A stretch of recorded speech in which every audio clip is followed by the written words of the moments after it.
Chris, just give us some background on this. We know the Prime Minister, if he wins the election, wants to renegotiate Britain's deal. So what is the story so far in terms of what the others and the Germans in particular might yield?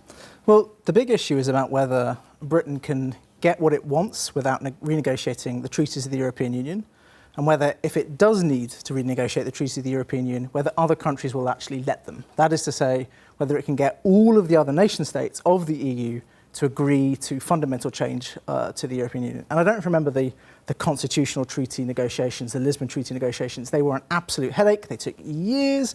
It involves referendums in other countries. And the big question is, do other European leaders have the stomach for that kind of thing to happen all over again? Do they like the Brits enough for that? Well, OK, hold that thought. Let's go to that interview with the German Deputy Finance Minister to hear from the man himself, Stefan Kampeter.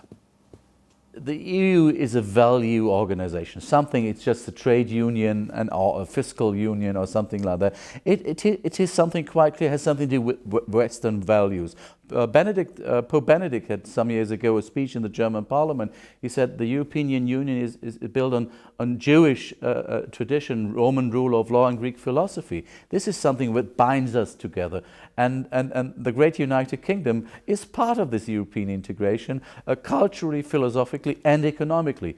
That they have questions on the size of the integration and special questions on bureaucrats in Brussels. I very much agree.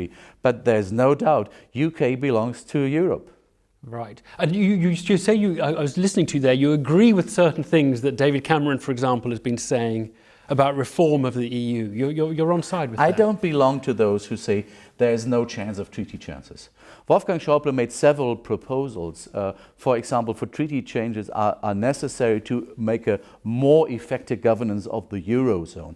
The pledge for the finance minister for the in the European Commission, or ways to be more legitimate democratic decisions on the fiscal side are one of that. This needs treaty changes.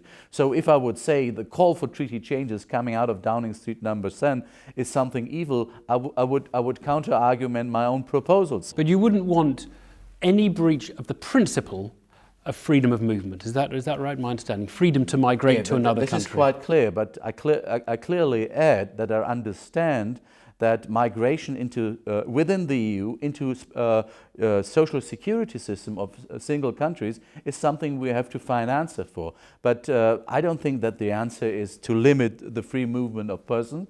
I think we need a European-wide legislation that makes clearly that free movement does not mean free movement into social security systems. Right, so that the British would have no difficulty persuading Germany to come along if that was one of the areas, the benefit tourism as it's called here.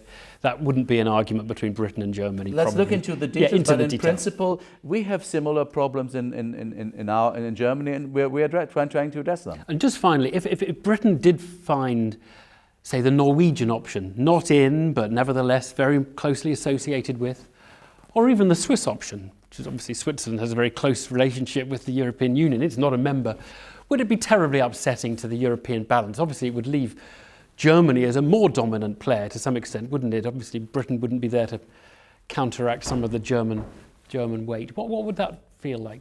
Actually, we are not alone with the statement that the Brits should stay in. Mario Renzi stated, I think today or yesterday, it would be a catastrophe. We want them in, and we will find ways to offer Britain a good chance to stay in. And please do not forget, opting out is not economically very preferable to the United Kingdom, and has many disadvantages. The debate has probably opened and seriously debated with the referendum announced by David Cameron, and I'm ready to take in any argument which is pro-European here in the United Kingdom. Stefan Kampeter, the German Deputy Finance Minister there, talking about Britain. Chris Cook, he seems awfully keen for us to stay, doesn't he? What do you make of what you heard there? Well, the key thing to remember is that isn't a change in German policy, but he's come to England, he's decided to talk in English to us. This is for our benefit, not for their home audience. And the key thing he wants us to take away is that they want Britain to stay inside the European Union. And I can't remember the exact phrase he used, but we'll find a way. We have to keep Britain inside. There is a little bit of pushback on freedom of movement. He's sort of against so-called benefit tourism, but a bit of attachment to the idea of free movement of labour. But again, the tone is very warm. And open even to the idea of changing treaties if that's what it takes. Absolutely.